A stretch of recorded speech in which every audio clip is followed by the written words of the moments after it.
Look up in the sky. It's an asteroid. It's a... is that a whale? No, it's Rosie O'Donnell, our hero of the day.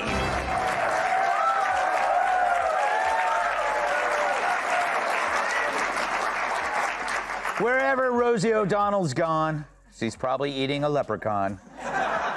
Greg Gutfeld and Megyn Kelly didn't just roast Rosie.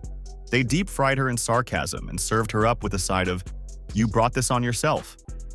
When Rosie tries to flex, it's less power move and more faceplant, right into a puddle of her own bad takes. And honestly, it's glorious. Grab the popcorn because this takedown is juicier than a celebrity meltdown and twice as satisfying. And just wait until you hear what they said next. You won't believe it. She's our hero of the day for leaving America if Trump won and relocating to Ireland, where she's still not funny. So many celebs say they're going to do it but never do. But does she have any regrets? I have no regrets. Not a day has gone by that I thought it was the wrong decision. I was welcomed with open arms. I knew after reading Project 2025 that if Trump got in, it was time for me and my non-binary child to leave the country.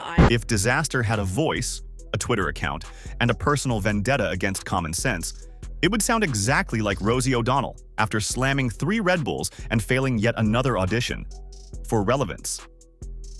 You'd think that after 2 decades of being publicly allergic to success, Rosie might try something radical, like humility. But nope, she's doubling down like someone who truly believes that yelling louder somehow transforms delusion into wisdom.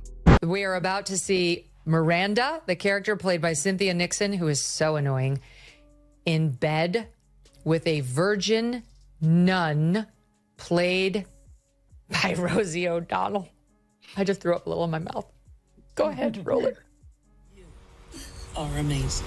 Oh. I have never experienced anything like that. Oh. Ew. That's a nice way to wake up. Oh, you are really, really something. And? Oh my God, yes. It felt so, I don't know, electric, and yet still so natural. I never dreamed my first time could be both those things. First time? Mm-hmm. Oh my God. I'm so grossed out, Emily. You have to talk. Rosie's entire brand is basically that angry aunt at Thanksgiving. Brings nothing to the table but complaints, hijacks every conversation with unsolicited trauma dumps, and still demands to take all the leftovers home. She's the human equivalent of a microwave beeping at full volume right as you're about to snap. Watching her scramble for relevance is like witnessing someone crash their own car over and over and calling it avant-garde performance art. Mr. Trump, one of the things people love about you is you speak your mind and you don't use a politician's filter. However, that is not without its downsides, in particular when it comes to women. You've called women you don't like fat pigs, dogs, slobs, and disgusting animals. Your Twitter account... Only Rosie O'Donnell. Then, in walk Megyn Kelly and Greg Gutfeld, armed with receipts, eye rolls, and the exhausted patience of 2 people who've survived one too many Rosie meltdowns. They've heard it all before.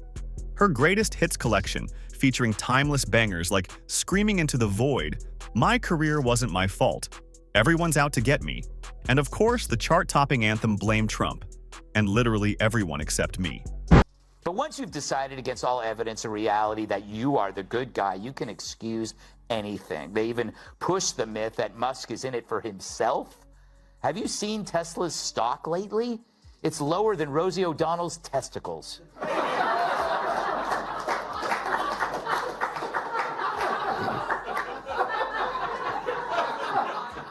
When Megyn Kelly strikes, she doesn't just criticize, she dissects. It's like watching a lioness correct a raccoon trying to give a TED Talk. Megyn didn't see a political voice, a comedian, or even a functioning adult. She saw a cautionary tale, wearing Crocs. Then came Greg Gutfeld, stepping in like a substitute teacher who's completely done with the class clown. One look at Rosie's latest attempt at deep thoughts, and he basically said, "Nope, not today, Piglet." His reaction summed up the national mood. just trying to sip coffee in peace until Rosie logs on and ruins the timeline. Rosie O'Donnell is the only person who can turn a talk show into a hostage crisis. Her stint on The View didn't feel like television. It felt like group therapy gone rogue, led by someone who thinks shouting is a skill set.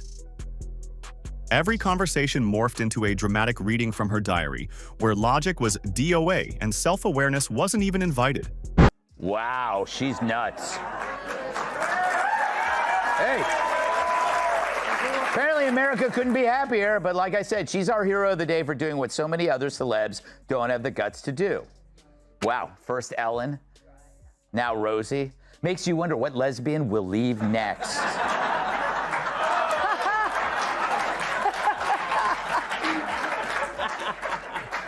Julie,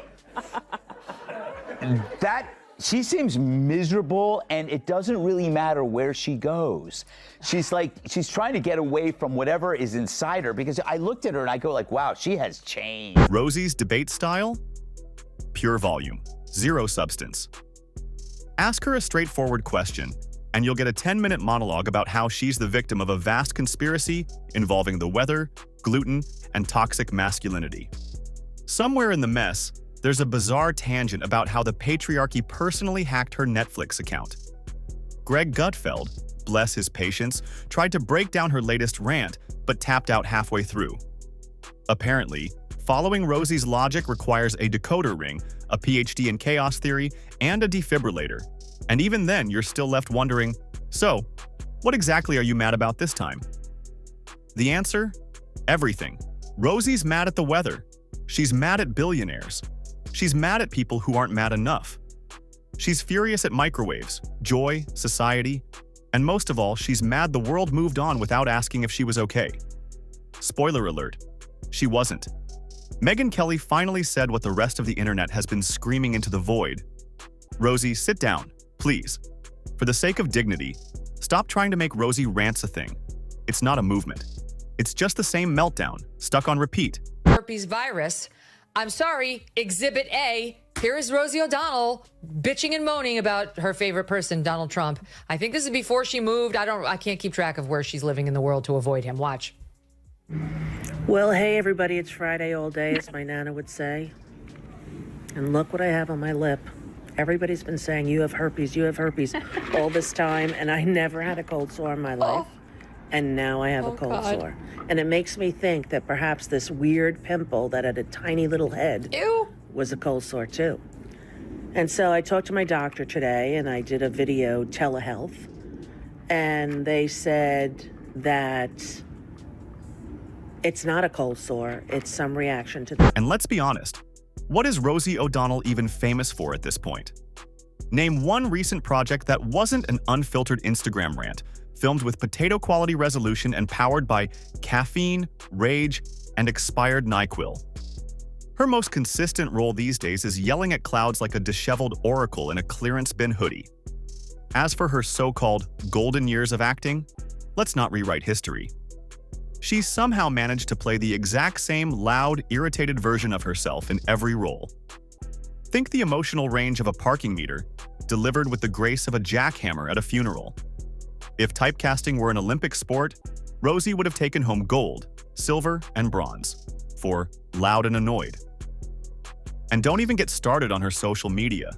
It's like someone fed a high-drama theater kid into a blender, added political confusion, sprinkled in MySpace-era Facebook energy, and hit puree.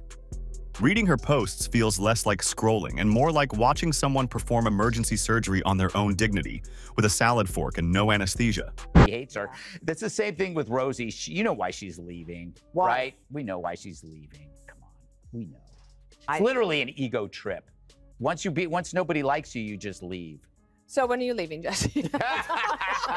It's such mundane commentary. Oh, we agree. You're so enlightened. Oh, I agree with her. Oh, shut up.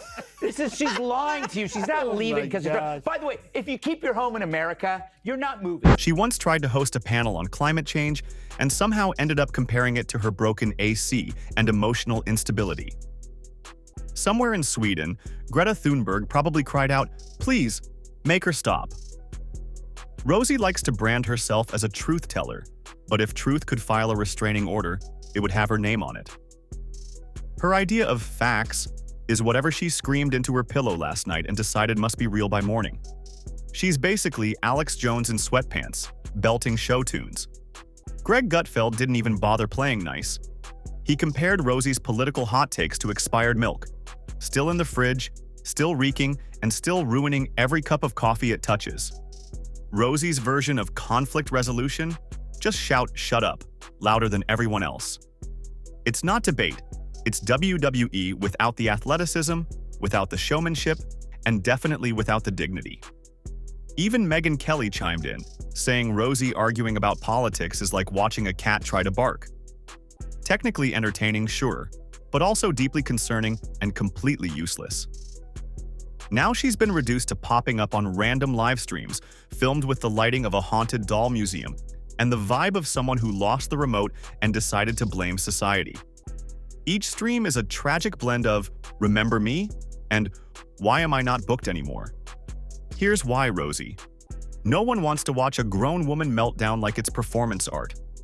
You had the mic, you had the platform, you had the headlines. You already screamed your way into relevance once. It didn't work then, and it's not working now.